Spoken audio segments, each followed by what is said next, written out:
ناظرین، امام ابو حنیفہ کا فرمان ہے کہ جو عالم دین بادشاہوں کی چوکھٹ پر نظر آئیں تو ان کے ایمان مشکوک سمجھے جائیں۔ عصر حاضر میں جو صحافی حکمرانوں کے محلات میں نظر آتے ہیں ان کی صحافت مشکوک اور کردار مظلوم سمجھا جائے۔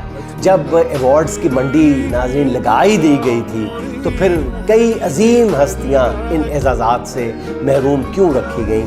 میرے ذہن میں یہ سوال پیدا ہوا۔ عدت کا کیس بنانے والے خاور مانیکا کو کیوں بلا لیا؟ 1400 سالہ اسلامی تاریخ میں عدت پر کیس بنانے کا اعزاز جو ہے صرف خاور مانیکا کو حاصل ہوا، ان کو بھی اعزاز سے محروم رکھا گیا۔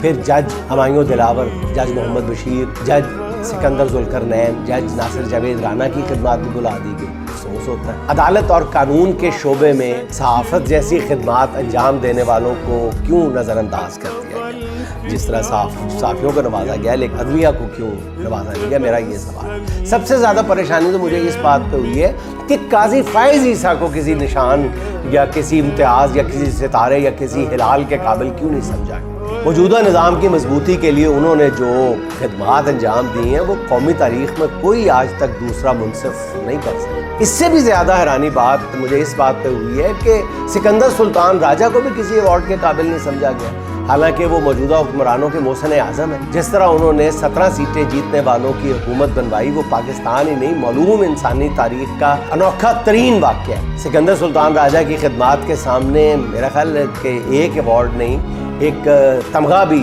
جو ہے وہ ناکافی ہے۔ ایسی خدمات پر تو انہیں سونے اور چاندی میں تولنا چاہیے، ان کو اتنے زیادہ ایوارڈ دینے چاہیے تھے کہ وہ ٹرالی پر لاد کر لے کے جاتے اتنے ایوارڈ۔